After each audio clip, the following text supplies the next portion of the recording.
Panorama group, जो सोचता है वो करता है।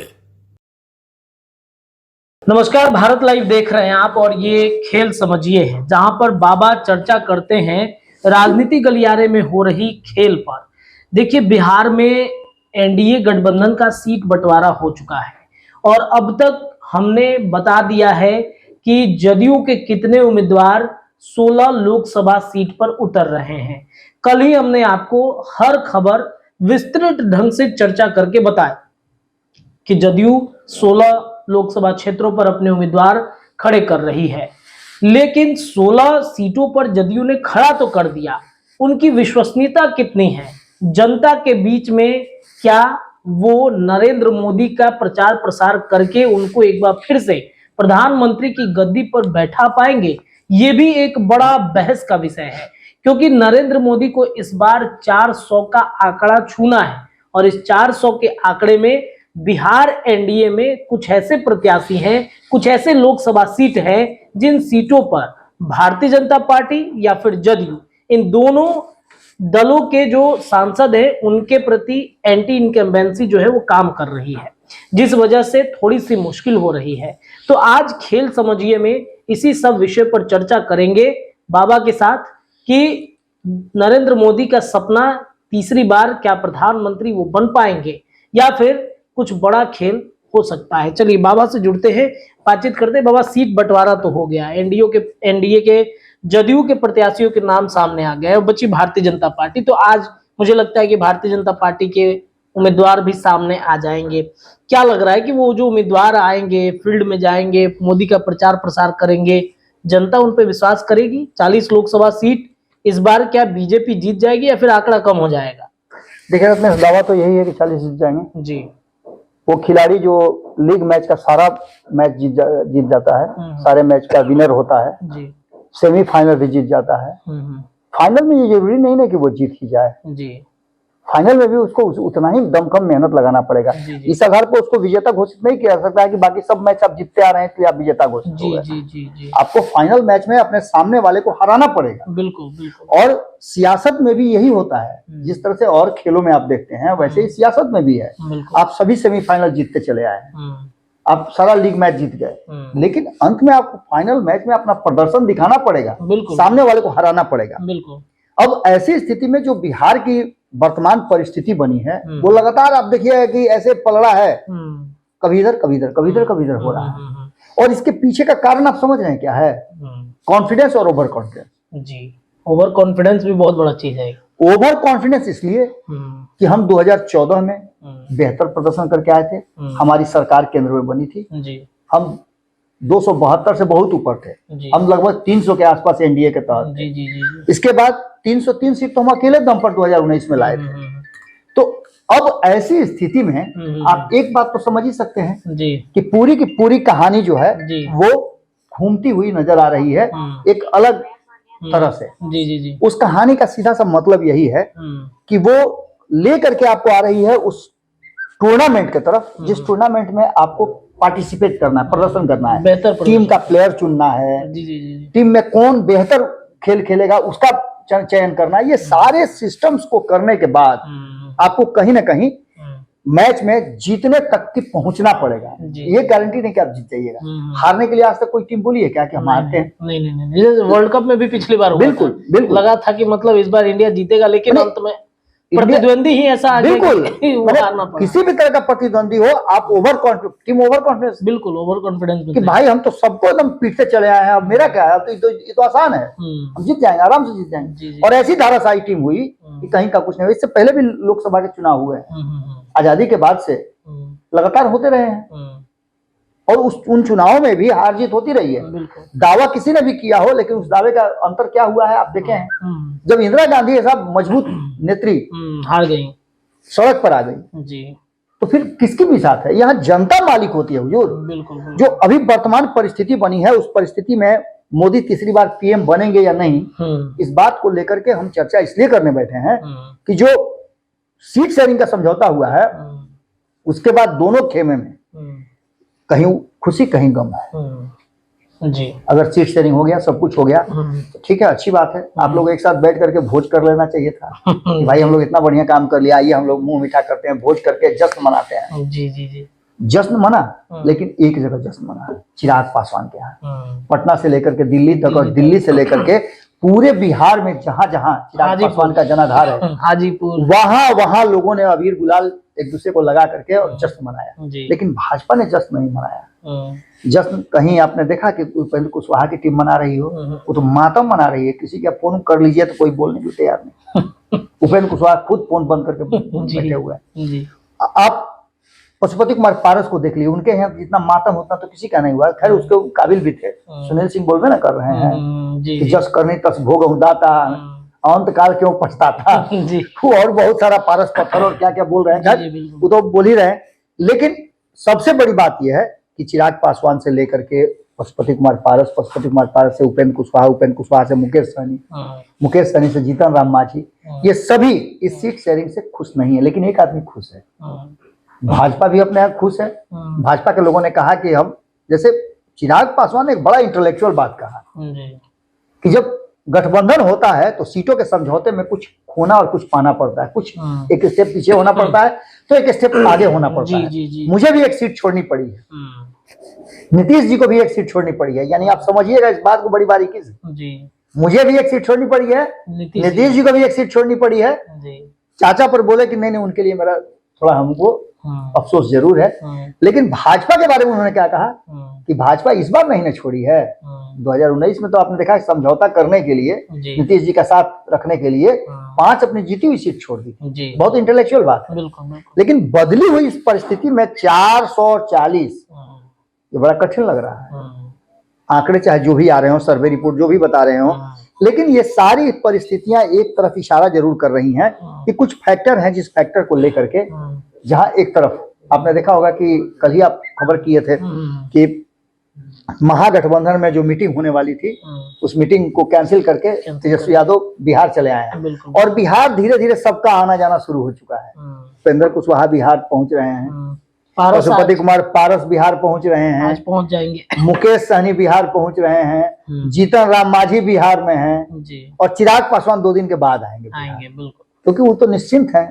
वो तो अभी हाथी के कंधा पर बैठा हुआ व्यक्ति समझता है कि सबसे ऊंचा तो हम ही है। खैर, इन सब बातों के बाद अब जो वर्तमान परिस्थिति बनी है उसमें भारतीय जनता पार्टी को लेकर के और नरेंद्र मोदी को जो उनका दावा है भाजपा का, उस दावे को लेकर के सभी, कल तक आप देखिएगा कि मोदी के परिवार भी कह रहे थे, नहीं पशुपति कुमार पारस कह रहे थे, सबसे पहले इन्होंने मोदी के परिवार, मोदी के परिवार। अब किसके परिवार है? अब तो लगता है कि अब लगता है लालू के परिवार बनेंगे। तो खैर वो अलग बात है। लालू प्रसाद के कहने से भी जिस तरह का बात आ रहा है, सुनील सिंह के द्वारा सिंह बोल रहे हैं, उससे तो नहीं लगता है कि उन्होंने तो मीडिया में बयान देके ये भी कह दिया कि ये तो अब फ्यूज बल्ब हो चुके हैं, फ्यूज बल्ब हो चुके हैं, तो इनको क्या जरूरत है हमको रखने का अपने में। समझिए आजकल जो आया है वो एलईडी बल्ब, फ्यूज भी बन जाता है।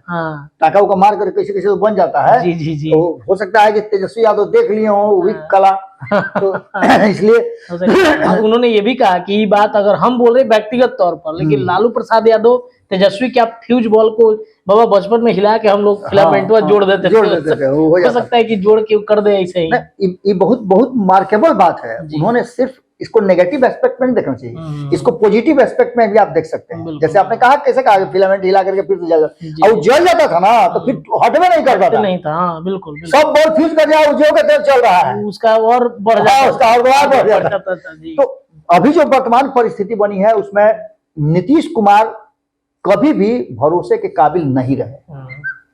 हम इधर की बात कर रहे हैं, हम पिछले चुनाव की बात नहीं कर रहे हैं। नीतीश कुमार जी जिस तरह से एक टर्म में तीसरी बार मुख्यमंत्री का शपथ ले रहे हैं, ये लोगों को रास नहीं आ रहा है। इसलिए नीतीश कुमार की क्रेडिबिलिटी जो है वो गिरी है। अब ऐसी स्थिति में भारतीय जनता पार्टी का क्या स्ट्रेटजी था, किस स्ट्रेटजी के साथ उनके साथ गठबंधन बनाई है और किस स्ट्रेटजी के साथ 16 सीटें लड़ा रही है, ये भी देखने वाली बात होगी। क्योंकि अभी से ये बात लगने लगा कि हम जो बार बार बता रहे थे कि 12 सीट पर नीतीश कुमार का उम्मीदवार होगा और बाकी की 6 सीटों पर, बाकी की 4 सीटों पे, 5 सीटों पे, 6 सीटों पे 10 से 12 सीट वो अपने कैंडिडेट को लड़ाएंगे। बाकी जो है भाजपा जिसको कहेगी उसको लड़ाना होगा। तो संभावना तो धीरे धीरे आप सुने होइएगा कि रमेश कुशवाहा का नाम आ रहा हाँ, है, रमेश सिंह कुशवाहा का, जदयू की टिकट जो पूर्व विधायक रहे हैं, माले के उनका सारा सिस्टम लग रहा है। अब आगे अगर आप बढ़ते हैं तो एक चीज आप मार्क कीजिएगा जी। कि सबसे पहली बात तो दोनों खेमे में सिमिलरिटी क्या है और दोनों में विशेषता क्या है। तो सिमिलरिटी इतना ही है कि इधर अभी 6 थे जिसमें से 1 घट गए तो 5 बच गए, उधर 5 ऑलरेडी हैं, अगर ये चल जाएगा तो 6ठा हो जाएगा, अगर सहनी चल जाएगा 7वां हो जाएगा। पहले तो गठबंधन किसका कितना मजबूत है और कौन कौन पहलवान किसके तरफ से लड़ रहा है ये फैसला होना है। इसके बाद की कहानी आप समझ लीजिए कि अगर सहनी आते हैं तो क्या होगा। तो निश्चित रूप से सहनी आएंगे तो सहनी का वोट बैंक इनके पास जाएगा जरूर, चाहे लाख कह लें मदन सहनी, हरी सहनी। अब कल ही है हम एक जगह कहीं सुन रहे थे, कोई निषाद समाज से ही हैं, तो बोल रहे थे कि लोग मलाहे नहीं बनपर है, बनपर है। चलिए तो नया नया कहानी सब जुड़ते रहता है, लेकिन जो बदली हुई परिस्थिति है उस परिस्थिति में एक बात साफ है कि सहनी के आने से अगर वो आ जाते हैं महागठबंधन में तो 33% वोट बैंक जो है उसमें आप प्लस कर लीजिए, बिल्कुल 2 ही प्रतिशत 3% कर लीजिए, लेकिन कर लीजिए। मान लेते हैं कि 7% 8% जो कहा जाता है 5% दोनों मिलकर के ले लिए तो तीनों में आधा आधा तो बटेगा ना, 3 हिस्सा होगा ना। तो 3% मान के चल लिए तो 33 और 3 36% हो गया। ये 36% को लेके चलिए। उसके बाद उपेंद्र कुशवाहा की बात कर लीजिए। हालांकि उपेंद्र कुशवाहा का तो अभी तक चुप्पी बहुत कुछ कह रहा था, उसके बाद जाकर के आप देखबे किए किस तरह से विनोद तावड़े जाकर के मनौलिया कर रहे थे। भोजवा पहले ना होना चाहिए था, लेकिन अब मनौनिया करने का जो है होता क्या है ना कि जैसे बात शादी ब्याह होता है तो गोतिया पटदार बहुत करीबी आदमी कोई होगा ना वही छूट जाता है, और जब ब्याह शादी हो गया तो अंतिम समय याद पड़ा अरे फलाना छूट गई जा उनका तो कहबे ना कोई नहीं। अरे बाप रे, अब यह हुआ था, हाल फिलहाल में हुआ था। हमारे एक मित्र है, मित्र क्या है मतलब उनके यहाँ एक फंक्शन था, उस फंक्शन में उनके सबसे करीबी आदमी है वही छूट गए थे। अच्छा। हम उनसे जैसे पूछने के लिए गए कि भाई कितने बजे से कार्यक्रम में आप जाइएगा, बोले कौन कार्यक्रम, बोले भाई आपके मित्र का इतना बड़ा कार्यक्रम है, आप बोल रहे हैं कि हम कौन सा कार्यक्रम, नहीं उनके यहाँ कार्यक्रम है हमको नहीं पता है। हम बोले महाराज आप कैसे छूट गए। पूरा एकदम पूरा हाँ पूरा बिहार जान रहा है वो कार्यक्रम है, पूरे बिहार में काट बट गया। अंततः हम जब फोन करके बोले कि महाराज ऐसा ऐसा काम किया, हम ऐसा ऐसा काम हमसे हो जाता है, माने वो बाद में फिर रुसाफुली होता। हम बोल दिया अंतिम समय में कि भाई आप उनको नहीं बोले, अरे वाह भाई बहुत भारी मिस्टेक हो गया हमसे, अभी तुरंत मैंने बोले। हम बोले कह दीजिए कि भाई व्हाट्सएप भेजे थे नहीं गया था, झूठे बोल दीजिएगा, कुछ वो करके अपना निकाल लीजिएगा क्योंकि आपके बहुत करीबी हैं। तो ऐसा चीज सब होता है। अब जो बदली हुई परिस्थिति है उसमें आपको पता है कि 36% तो वोट हो गया इधर। अब MY समीकरण का वोट इधर उधर नहीं होने वाला है, यादव नाराजे चल रहा है, यादव को मंत्रिमंडल में नहीं रखिएगा। आप विधानसभा का अध्यक्ष बना दिए तो कौन सी समझ लिया है, दोनों आदमी संटिंग पोस्ट में डाल दिए हैं जी, दोनों यादव को संटिंग पोस्ट में आप डाल दिए हैं, और मंत्री एको नहीं था। विजेंद्र यादव को यादव मत समझिए ना, वो तो नीतीश कुमार है, वो तो कुशवाहा हो गए हैं। नहीं जी बिल्कुल, वो तो लवकुश हो गए हैं, उनका बातें छोड़ दीजिए, उनको कोई यादव नेता अपना मानता भी नहीं है। तो ऐसी स्थिति में आप समझिए नाराज कर दिए हैं तो यादव कहीं नहीं जाने वाला है। मुसलमानों की बात कर लीजिए तो कल हम एक खबर किए थे, इसमें हमने ओवैसी की चर्चा की थी, तो एक सज्जन ने तो बड़ा भ्रंश शब्द का प्रयोग करते हुए ओवैसी के लिए लिखा था कि उसको उखाड़ करके भी नहीं देंगे। अब क्या उखाड़ कर देंगे आप समझ ही सकते हैं कि एक वोट भी उखाड़ के नहीं दे सकते, समझे। बोले कि हम लोग आते हैं वोट देने के लिए कहाँ से, लेकिन उखाड़ के भी उसको एगो नहीं देंगे। तो आप समझ लीजिए, तो इसका मतलब सीधा है कि मुस्लिम भी इस बार पूरा है।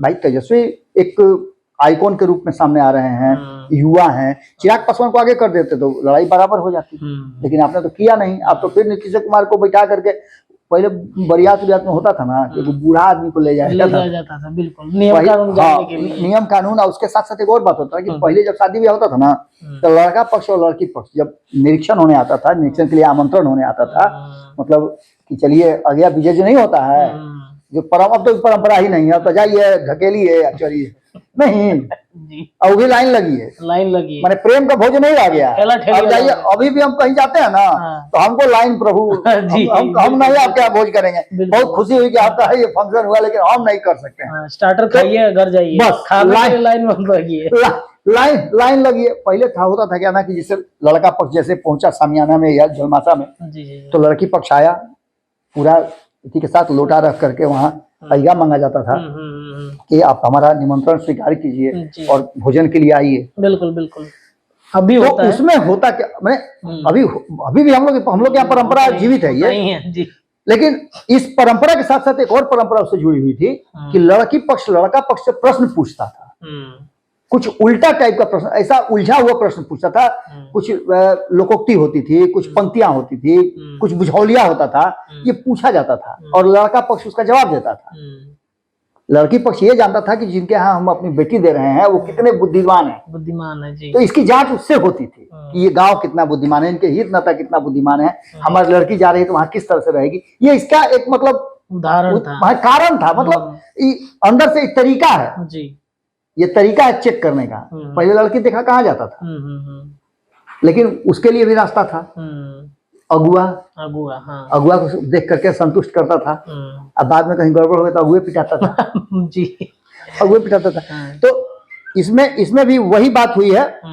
और इसी बात को लेकर के कहीं ना कहीं एक बात साफ साफ नजर आ रही है, ये सारी परिस्थितियां हैं। अब इन परिस्थितियों में कहीं ना कहीं अगर इधर से चले जाते हैं पशुपति कुमार पारस, तो उनका भी 4% 7% वोट कहा जाता है कि उनके पास है जी। तो 7% वोट में से हम 1% मान लेते हैं, तो ये 37% हो जाता है, प्लस 1% हम पशुपति कुमार पारस 37% हो जाता है। इसके बाद अगर कुशवाहा चले जाते हैं तो उनका भी कहा जाता है कि उनका 3.5% हम लेके चलते हैं, उनका भी 1% सम्राट चौधरी सारा ले लेंगे, सब ले लेंगे, सारा कुशवाहा एको नहीं है उनके पास, उपेंद्र कुशवाहा के पास, लेकिन 1% वोट तो उनका मिलेगा ना, उसको भी जोड़ लीजिए, तो ये 38% हो जाता है। और 2019 में जो चुनाव जीत करके 303 सीट लेकर के आई थी भारतीय जनता पार्टी, उसको 37.5% वोट आया था, यानी पूरे एनडीए को 38% वोट आया था, 38.4%। और यहाँ अकेले इसको मिल रहा है महागठबंधन को। ये लड़ाई तो बड़ी होने वाली है। अब इस लड़ाई में आप कैसे कह सकते हैं कि नरेंद्र मोदी तीसरी बार प्रधानमंत्री बन गए? फैसला तो उन लोगों को नहीं ना करना है जो बैठ करके डायस पे किस तरह का सर्वे करके आप बता देते हैं। हम ही लोग जो सर्वे दे रहे हैं उस सर्वे का मतलब क्या है? उस सर्वे में आम जनता उसमें वोटिंग करती है। लेकिन अब इस बदली हुई परिस्थिति में जब जनता वोट करने जाएगी तो क्या होगा ये पता है ना आपको? जनता का मन मिजाज किस तरह का होगा? जो पलायन की बात चल रही है, जो 17 महीना भर से 17 साल चल रहा है, नीतीश कुमार का वो चेहरा नजर आएगा जब सदन में बैठ कर कह रहे थे कि हाउ बात होता है, ऐसे होता है आजकल का नया लड़का, तो बोलने में भी शर्म लगता है। और यही वो शख्स है, बातें मतलब लोग को जहन में है, आज एकदम है, भुलाने वाली बात कहाँ से है? बढ़िया बात भुला जाता है आदमी, और खराब बात तो इतना याद रहता है ना, उसका कोई हिसाब किताब नहीं है, वो हमेशा एकदम रहते रहता है। क्या बोले हैं नीतीश कुमार? वो एक एक चीज याद है, लाइन बाय लाइन पूछ लीजिए, महिलाओं से पुरुषों से किससे पूछ लीजिए, सब बता देगा क्या बोले थे। कई बार रिवाइंड करके लोग सुनते हैं कि अच्छा ये मुख्यमंत्री ऐसा बोला था ना, तरीका बताया था ना। उसके बाद जो उन्होंने जीतन राम मांझी के साथ व्यवहार किया, वो किसी भी मुख्यमंत्री और इंटेलेक्चुअल्स का व्यवहार नहीं था। खासतौर पे दलितों के बीच में एक गलत मैसेज कहीं ना कहीं गया है। अब एक बात आप समझिए कि मैंने ये तो बता दिया कि 38 से 39% वोट लेकर के आए थे, आप 351 सीट जीत करके आए थे। नीतीश कुमार उस समय 22%, नीतीश कुमार की बात करें तो देखिए नीतीश कुमार को उस समय वोट जो आया था वो 2019 की बात करें तो 2019 में भारतीय जनता पार्टी को 96,22,724 वोट मिला था, जिसमें 17 सीटें जीत करके आई थी, और वोट प्रतिशत था उनका वही 30% के आसपास। आगे बढ़िए तो 21.8% वोट लेकर के 89 लाख से कुछ ज्यादा वोट लेकर के आए थे नीतीश कुमार, 16 सीटें आई थी। एलजेपी 7.9% वोट लेकर के आई थी, जिसमें 32 लाख वोट उन्हें मिले थे, 6 सीटें जीत करके आई थी। आरजेडी की बात करें और कांग्रेस की बात करें और बाकी के लोग जो लोग उनके साथ थे उन लोगों के सभी के वोट बैंक की बात करें हम तो आरजेडी 15.4% वोट लेकर के आई थी, जो कि उसका वोट का आंकड़ा घटा था। आप समझ ही सकते हैं कि परिस्थितियां क्या रही होंगी। 63 लाख के आसपास वोट आया था। कांग्रेस को एक सीट आया था, 31 लाख के आसपास वोट आया था, और बाकी के लोगों को भी इसी तरह से जो बाकी के 3 दल थे उन लोगों को भी मिला जुला करके करीब 32-33 लाख वोट आया था। यानी कि घुमा फिरा कर देखिए तो अंतर बहुत बड़ा था, लेकिन इस बार ये अंतर कम होता नजर आ रहा है। और अगर ये अंतर कम हो जाता है तो ये लड़ाई आप समझिए कहां होगा। इसलिए नरेंद्र मोदी से सबसे बड़ी बात यह है कि जो नीतीश कुमार के वोट की हम चर्चा कर रहे थे 21%, जो 16% का कांस्टेंट वोट रहा है सभी चुनाव में, जिसमें हारे हों जीते हों, कोई भी परिस्थिति उनकी रही हो, सबसे स्वर्णिम काल उनका कहा जाता है कि ये 21.8% मतलब 22% के आसपास वोट था। लेकिन 16%, 15.5% उनका कांस्टेंट वोट रहा है। 2 ही सीट जीत करके आए 2014 में, फिर भी उनका 16% वोट था। तो उनके 16% वोट में जो गिरावट हुआ है ना, ये भारतीय जनता पार्टी को कहां का रखेगा। अगर मान लेते हैं 16%, 22-20% वोट जो 21% है, इसमें से हम 8% घटा देते हैं तो 30% ना आता है, तो अकेले आरजेडी एमवाई समीकरण में आपको हरा के लेके चल जाती है। परिस्थितियां बदल सकती हैं, इससे आप इनकार नहीं कर सकते हैं। जब तक परिणाम नहीं हो जाता है 4 तारीख को, तब तक आप चुनाव नहीं जीते हैं, आप ये कह सकते हैं, दावा कर सकते हैं। यानी मैच का अंतिम बॉल जब तक नहीं होता है तब तक मैच खत्म नहीं होता है। तो जो आंकड़ा, जो सर्वे दिए जा रहे हैं इस बार एनडीए गठबंधन के लिए, क्या वो सर्वे अब मुझे लगता है कि सही हो जाएंगे? वो देखिए, सर्वे अब तक 60% से ज्यादा सही होते गए हैं जी। उसका बेस लाइन और आधार यही होता है।